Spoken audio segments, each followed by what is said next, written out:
campanula. Still looking good, but it's starting to come to an end of the flowering now. Asiatic lilies are still out. These were a bit late this year, but the bonus is we still got them in July. They're normally done in June. Just behind there we've got our potentilla, kobold. Just started flowering the past week. It's a really nice shrub, full of these flowers that go on right until the autumn. I can see my fuchsia riccatoni. It's just started flowering now. It's not one of the most showy fuchsias. The flowers are quite small, as you can see, but you do normally get quite a few of them. So once this really starts flowering in the next few weeks or so, it'll look pretty good.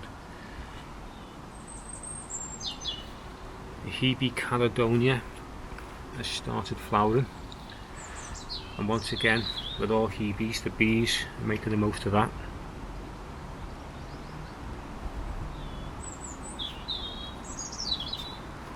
This Hebe albicans has been flowering for a few weeks, and as you can see, the flowering's coming to an end soon.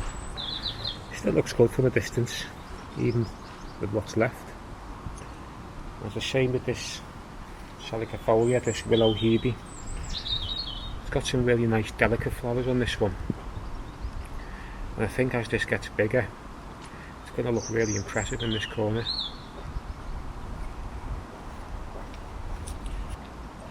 The geranium Max Fry's coming to an end.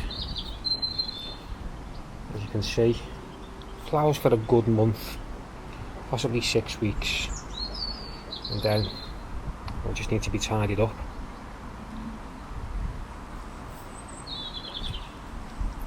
I really like this salvia.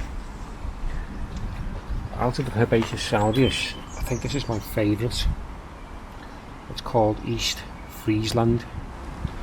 It's got quite a compact habit to it, neat and tidy appearance. Like all salvias, lasts for quite a while, and the bees love it. But the campanula there still going, but even on that one you can see some of the flowers are starting to fade now.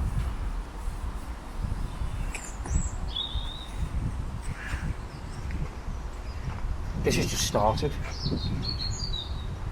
It's a form of salvia, I think it's called amethyst. I can't remember the name of it now. Now normally this should be full of these flowers, but I think what doesn't help is I've got these palm fronds right on top of it. And as the palm gets higher, there'll be more sun getting to the leaves. So it's still a decent spot. Just need to get these palm fronds a bit higher.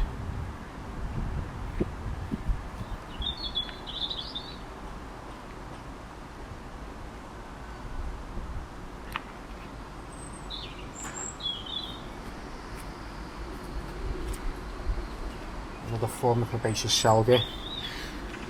It's nice, neat and tidy. I can't remember what it's called, but it's a dwarf variety, and it suits the edge of this border nicely. Should be getting some blueberries in August.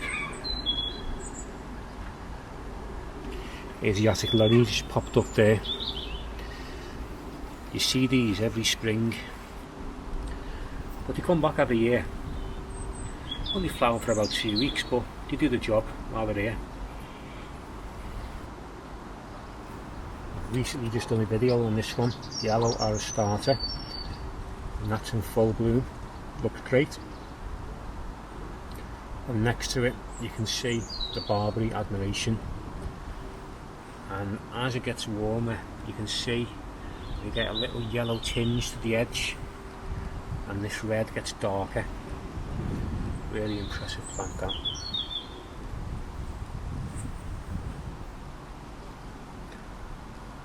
This catmint's still doing well. Now normally at the end of June I'd cut this right back because it starts to get a bit floppy, a bit untidy, but I think I've still got a few weeks left in this, So what I'll do is I'll put it right back, and in a matter of weeks it'll be back again.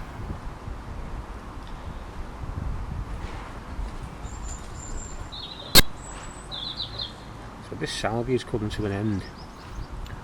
The great thing about these is you can actually trim them right back and they'll come back. As you can see, when one flower spike's done, you've got these other flower spikes further down the plant. So if you cut the spent flower spikes back, these ones will take over and it'll prolong the flowering period. It's not part of the garden, but I thought I'd mention this little plant. It's another stacky called apricot sprite. Bought a packet of seeds really early on in the spring, and every single seed germinated. Really easy plant to germinate, and now I've got these nice little flowers. Now if you're keeping track of my videos, I mentioned another stacky that I planted a couple of years ago, and it was fantastic, absolutely full of orange flowers, and the winter wet killed it off. So I'm still going to have another stacky this year, but I haven't paid the price I paid for that last plant. Got a nice packet of seeds, and I've got quite a few of these plants in different pots, and this might survive the winter, half hardy, but this time I'm taking no chances. I'll try and keep it alive, but I'll keep it in really well drained soil, and I'll keep it out of the winter wet. So I'll see how the others get on. I might have a few pots of this for less than £2, I think it cost me. Fantastic scent as well, like a minty scent. This will be flowering soon, the Hypericum headcoat. It'll be full of these yellow flowers. It's a really nice evergreen shrub. Done a few videos on this. Really tough, dependable shrub, this one.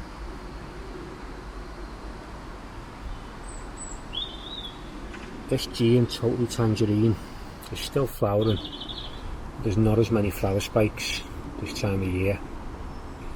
The bulk of the flowers do come in May.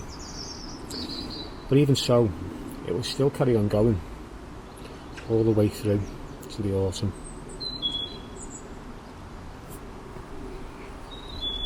Next to the Gean, we've got this fantastic fuchsia plant. It's only a baby, I've only just planted it. But look at the colour of the leaves. It's called versicolor. Again, another one for great variation in colour in the garden. Daylilies have just started to flower. This is Stella d'Oro. Now these can get a bit scruffy. I'm sure you might have seen these in people's gardens or in public parks, and they don't get split, so all this grassy foliage gets a bit tatty. But this one's quite neat, nice compact variety. Now these flowers here really last about a day, so you need to constantly take the dead flowers off. If you do that, it will carry on giving you more and more flowers.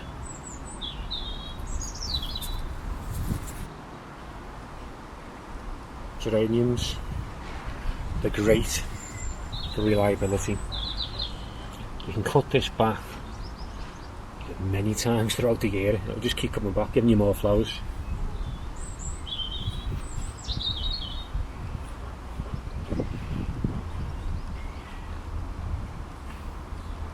Palm trees are really starting to put out some massive fronds. Now, I mentioned these before, these waggy palms. Look how stiff the leaves are. It grows quite compact as well, quite close to the trunk, so they're good for narrow spaces. And unlike the Fortunae, the palm fronds don't get wrecked in the wind. The little baby maholias are coming on well as well. Be interesting to see what that looks like when it flowers around about October.